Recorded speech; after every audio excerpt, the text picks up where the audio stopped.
Hello mga B, this is Joya again and welcome to my mini vlog. Sunday nga pala ngayon kaya oras na para maglinis. Sinipag nga talaga naman ako maglinis lalo na dito sa labas kasi nga ang ganda nung nabili kong hose dito sa online. Ayan ba, hindi na ako mahihirapan maglinis dito sa labas. Tuwang-tuwa nga ako dito sa hose na nabili ko kasi meron na siyang kasamang nozzle. And then yung nozzle niya be, may mode na din siya kung anong klaseng gusto nyong spray siya be. Perfect nga tong hose sa may mga sariling sasakyan, sayang nga lang wala kaming sariling sasakyan. Hindi na nga ako mahihirapan maglinis dito sa labas at pabalik-balik pa mag-iigib sa loob ng CR para lang makapaglinis dito sa labas. Ang galing nga kasi parang may libreng kasipagan itong hose na nabili ko. Kasi kung hindi talaga ako laging busy, gusto kong araw-arawin ng paglinis dito sa labas. Pero ang gagawin ko every Sunday or kapag may free time ako, saka lang ako makakapaglinis dito.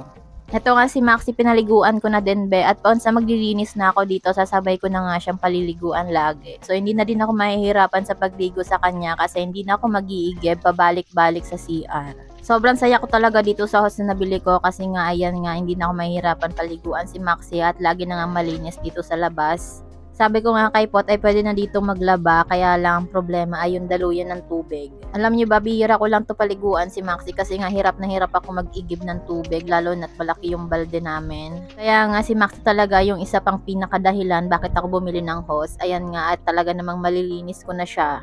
Pero alam nyo ba, sobrang saya ko, si Maxi sobrang lungkot nung nakita yung hose.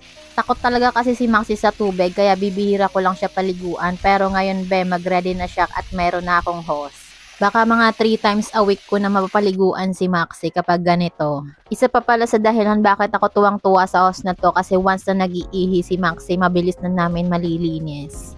Kapag ito talaga kasi si Maxi nag-iihi dito sa labas ay talaga namang baha. Ayan, at naglaban na nga din ako diretso ng mga basahan dito sa labas be. Sabi ko nga sa inyo may libre na siyang kasipagan. Natatamad talaga kasi ako maglaban ng mga basahan sa loob ng CR kasi ang sikip-sikip be. At least dito sa labas maluwag be. Tapos ang ganda talaga nung nozzle niya kasi tanggal talaga yung mga dumi. Hindi na nga ako gaano gumamit ng walis dito sa paglilinis sa labas. Konti lang na walis okay na kasi nga itong tubig pa lang yung pag-spray ng tubig be. Natatanggal talaga yung mga dumi, pati yung mga lupa-lupa. And then ito nga yung, tignan nyo, kita nyo naman dyan sa basahan, talagang natatanggal yung mga dumi, spray pa lang ng tubig. Tapos na nga ako maglinis, kaya ayan, itatago ko na yung hose, tinanggal ko nga yung nozzle para hindi agad siya masira.